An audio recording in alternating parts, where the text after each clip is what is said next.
this whole circus that's happening in New York right now on the Democratic side. This is so unfortunate. This is a classic example, in my opinion, of Wetiko. We've been talking about this Wetiko for a decade or more on this program. I first wrote about it in my book, The Last Hours of Ancient Sunlight.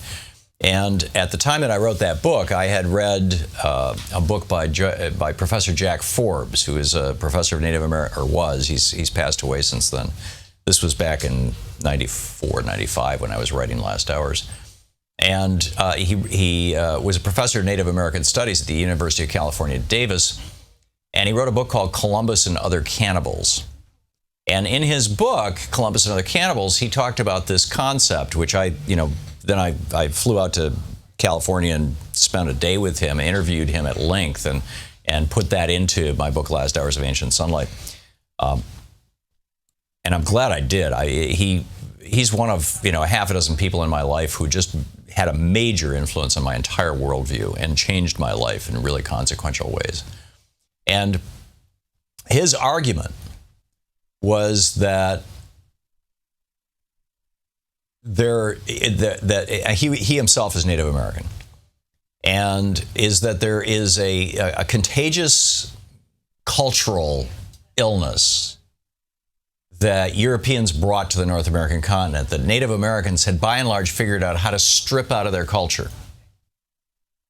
When people became greedy, when people became acquisitive, when people, wanting to acquire everything, when people became power trippers in Native American societies, they were shunned or banned. And this was the way of pushing this out of their society. And they called this cultural mental illness, as it were, Wetiko, which is literally translates into cannibalism, which is why Jack Forbes titled his book Columbus and Other Cannibals. And it's basically, and what he said to me, he said, when my people came to this country, we were confronted with three choices. Or, excuse me, he said, when your people came to this country, my people, in other words, when white Europeans came to this continent, North America, Native Americans, his people, were confronted with three choices. One choice was, and as white people started stealing their land, one choice was to just submit. The technology of the other side was so much greater.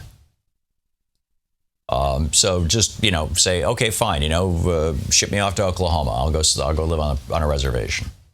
And some did, right? The Cherokee, most notably, ultimately. I mean, they fought back originally. But the second option, he said, that we had was to run away, which is what the Shoshone did, and why they still survive in large part. But they had a population density of one person per every 100 square miles, and they were mostly in the desert of Nevada and Eastern California. And so, southern Utah and Idaho and like that. And so some could do that, but many couldn't, and they weren't willing to run away from their historic burial grounds and sacred places. And so the third option that they had was to fight back. And the problem, Jack Forbes told me, and I still remember this extraordinary man. He was very tall, maybe 6'2", 6'3", rather thin man with a classic Native American face. I mean, just this beautiful, beautiful man, and a long ponytail that went down to the middle of his back, down to the small of his back. And he leans forward and looks me in the eye, and he says, and the problem with fighting back is that you become your enemy.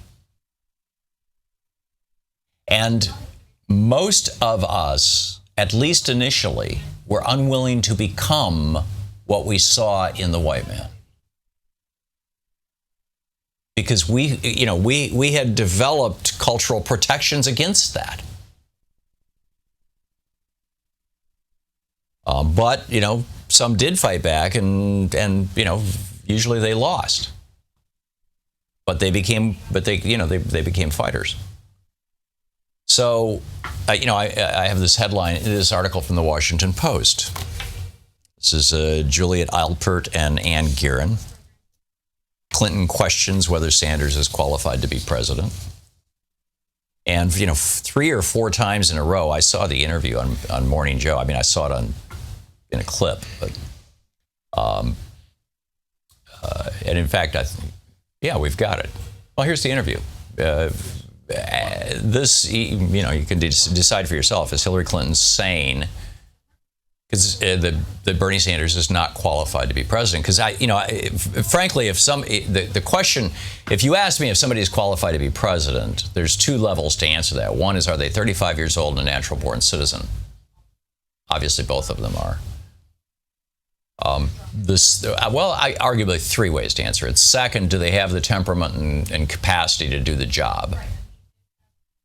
And third, do they have arguably enough experience to do the job, or do they know the issues well enough, or is their opinion on the issues an opinion that, in your opinion or in my opinion, would comport? And that's where it becomes, qualified is just the wrong word. Qualified, do you agree with them? Would you vote for them?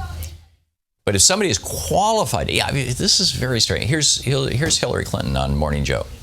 Do you believe this morning that Bernie Sanders is qualified and ready to be president of the United States?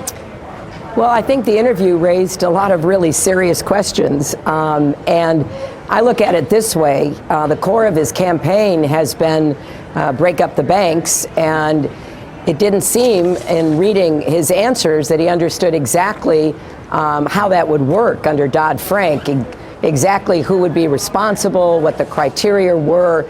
And that means you can't really help people if you don't know how to do what you are campaigning on saying you want to do. So is he? Is he qualified? I know there are a lot of examples of where he came up short, and the interviewers were having to repeat questions. So the question, and I'm serious, if you weren't running today and you looked at Bernie Sanders, would you say this guy is ready to be president of the United States? Well, I think he hadn't done his homework. In other words, not going to say yes. Now, by the way, in the interview with Mort Zuckerman's, the multi-billionaire's newspaper, the New York Daily News, Bernie's answer to how do you break up the big banks was you do it under Dodd-Frank. Clip number 5. Here is Hillary Clinton speaking to that issue. We have Dodd-Frank. It gives us the authority already to break up big banks that pose a risk to the financial sector. So that was the answer he gave to the newspaper that you just now heard her criticize. But now Bernie is coming out and saying she's not qualified. And see, that's where the Native Americans, some said, okay, we're going to fight back. Some said we're not. And now she's starting to back up, saying, well, wait a minute. And now but he is starting to double down on this. This is getting really weird. And then the total weirdness was last night when Barney Frank came on, and it seemed to me like either Barney, well, I'll share my thoughts on that with you after the break. This primary this is a very delicate dance, because both of these candidates, if either one of them gets the nominee, they're going to need the partisans of the other side, the other side of the Democrat on the Democratic aisle. Hillary's going to need Bernie's people. Bernie's going to need Hillary's people. So how do you not alienate them? This is the Thom Hartmann Program. While at the same time running a vigorous campaign against the other candidate. It's a challenge. To watch more clips from our programs, hit the Watch More Videos button over here. And please be sure to hit the handy-dandy subscribe button so you'll always be up to date. Tag, you're it.